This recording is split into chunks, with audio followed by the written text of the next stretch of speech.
Hi, everybody. My name is Joe. Again, I'm one of those too, but I am a recovering compulsive overeater. I weigh and measure 3 meals a day off the gray sheet.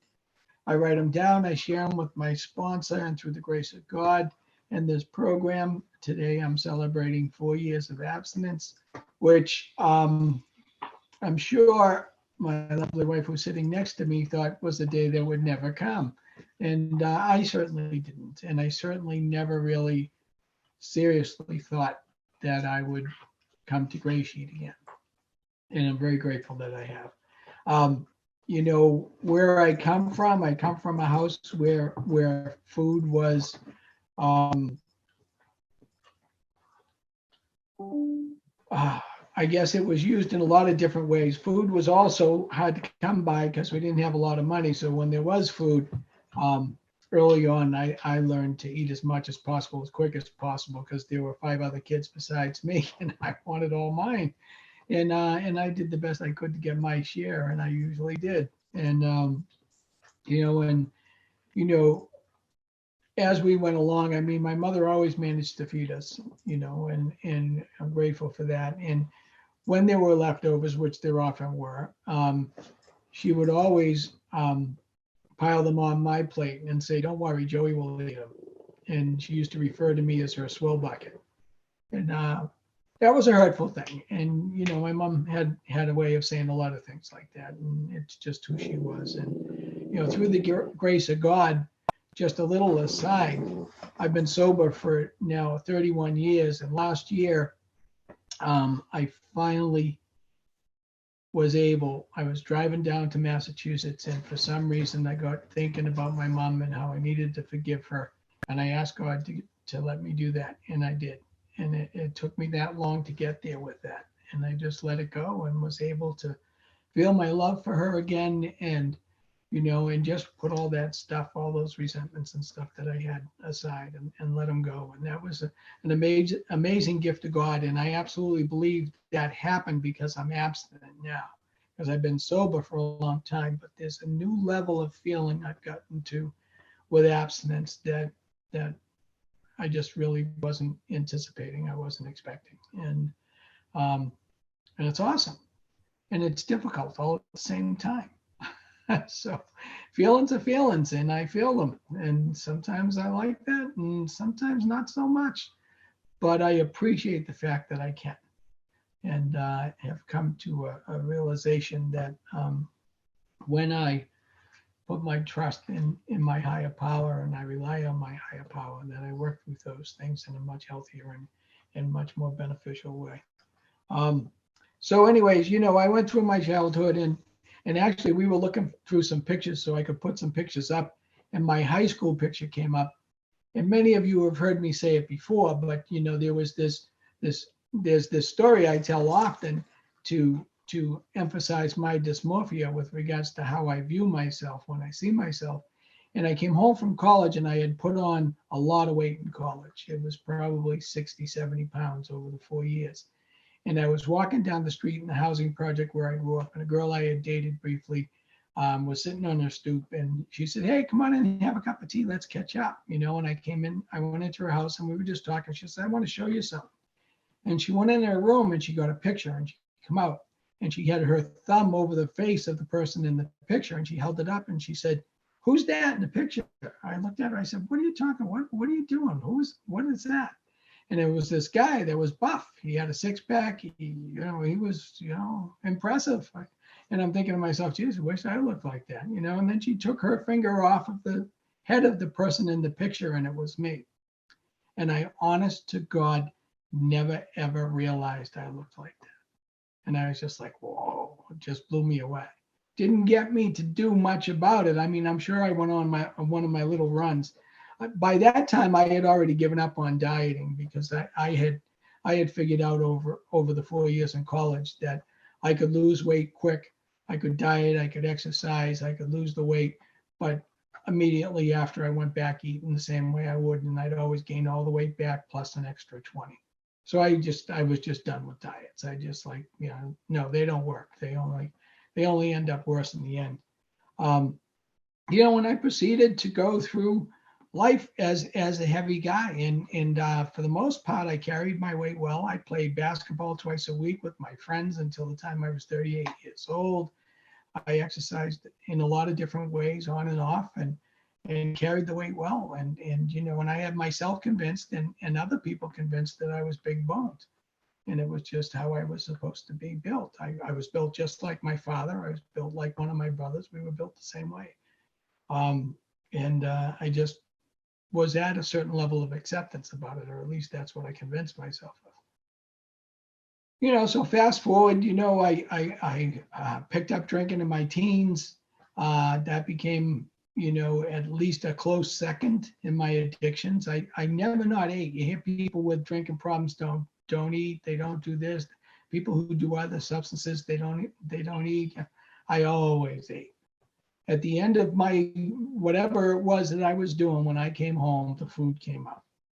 Before I went out or during there was always food. I always ate.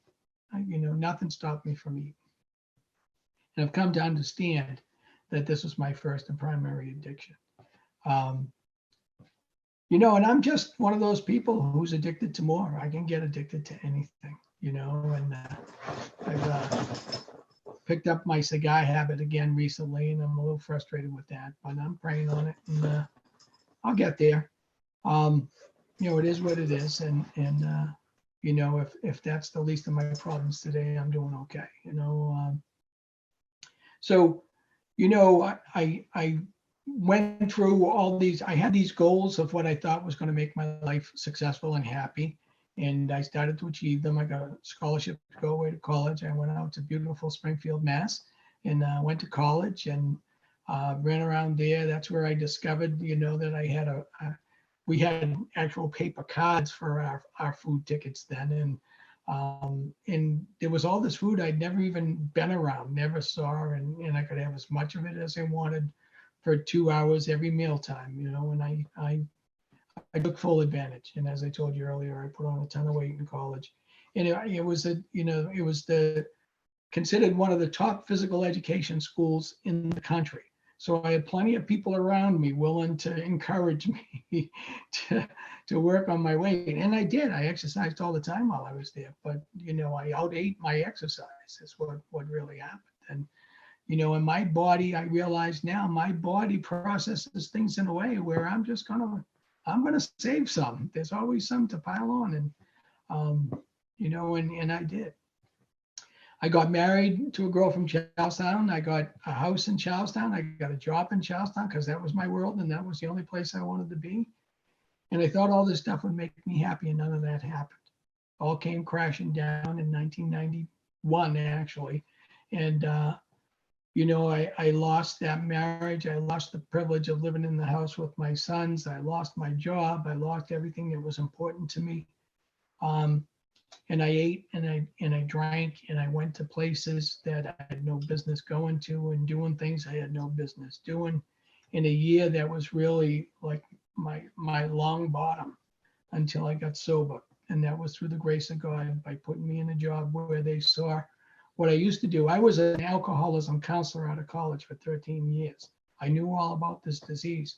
I could help other people get into T-boxes, get into halfway houses, get into programs, get into shelters. I help people all the time doing things like that. But there was no help from me. And I understood this disease, but I wasn't taking any action to doing anything about it. So then when I lost everything, I got this new job after a year of being out of work. And the boss called me and said, it was working in a prison, we're going to start this treatment center for alcoholics and addicts, and I'd like you to work in that unit. And I said, no, thanks. I don't want anything to do with it. And she said, you like working here, Joe? I said, yeah, I really like this job a lot. And I needed the job. I'd run out of unemployment. And she said, well, then you're going to work on this unit. And I said, I'd be happy to. And the long story short is that became like my recovery program. And that was where suddenly people who were sober appeared around me. And within a couple of months of being put in that position, I was sober and I started working on a program of recovery. Very early on in my sobriety, I was introduced to two people. Well, through AA, there were two people I got to know pretty well. One was named Duffy and the other one was named Susie H. and they were both GreySheeters, and they both 12-stepped me at some point, and I started eating off the gray sheet. I lasted 4 days, and I almost fainted in the middle of the yard in that prison. And in my head, that was because of the gray sheet. I look back on it now, and I'm thinking I probably was dehydrated and I wasn't drinking enough, and that's what happened. But I used that as my excuse for not coming around here for a lot of years. I got sober. I worked the steps. I stopped dealing with my food stuff. I went back to big boned, and I went along, about my life doing things, and things were certainly getting better. They got a lot better in 1995 when I met the woman of my dreams. We got together. We hit it off right away. I scared her away after 2 weeks because I told her, look, don't waste my time. I'm on the marrying track. This ain't, if you're not looking in that direction, we're done, and she disappeared for a couple of weeks. I don't know what she went to. I was like, oh, okay.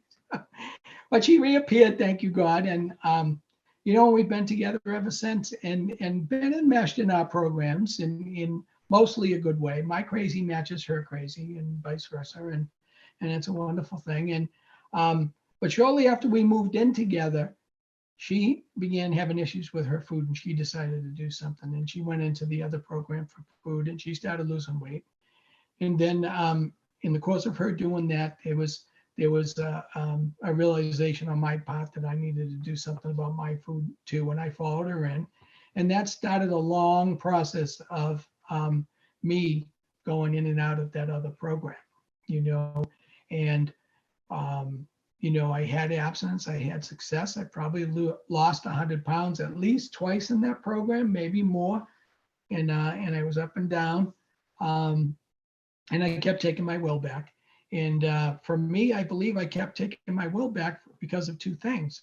I could weigh and measure with exception. And once I got to a goal weight, they introduced grains and starches and other things that I just couldn't control myself with. Suddenly 4 ounces of a certain thing ended up being a serving and a half on a plate like this big, and in my head, that made perfect sense. So I'd always end up putting the weight back on. So, bouncing back and forth with that, trying to do it my way, trying to go back into the program. I was scheduled for bariatric surgery, knowing in my heart I would not be successful because I was an addict, and, they could do whatever they want. I was still going to shovel the food in. And I went back to the other program, and through the grace of God, I got abstinent again and lost most of my weight again. And that lasted for a little while. And then I put it all back on again, the same path. And fast forward to a point in time where I started praying to my higher power. I didn't have acceptance about Gray Sheet, but I had a power of example in my life who showed me that this program works. And I just kept praying, saying, God, nothing else that I've tried works. I need you to give me the willingness to be willing to do Gray Sheet. And I prayed about that for a couple of months. And then one morning I woke up and the thought just came into my head. I want an abstinent breakfast today. And the words came out of my mouth. And I like to say that within 10 seconds, there was an abstinent breakfast in my hands by the person next to me. And it was fast. It was probably not 10 seconds, but it was fast. And it came with a little speech. I can't do this for you. You need to do it for yourself. I got some numbers for you. You're going to have to get yourself a sponsor. You're going to have to get the Gray Sheet. You're going to have to do this program on your own because I can't do it with you. For you. And, and that's exactly what I did because I had the willingness. I was struck abstinent, and I did that. And I got a sponsor, and that sponsor lasted 2 weeks, and then he disappeared on me. And I spent another week just leaving my food on his voicemail, not knowing what happened. I couldn't get a hold of him. I couldn't figure it out. So I just kept doing what I was doing. And then, another good friend of ours who's on this right now, the lovely Joe, agreed to take my food for a while until I figured out where I was going. And I'm forever grateful for that. Love her to death. And then I found another sponsor, and I've been with that guy ever since. And,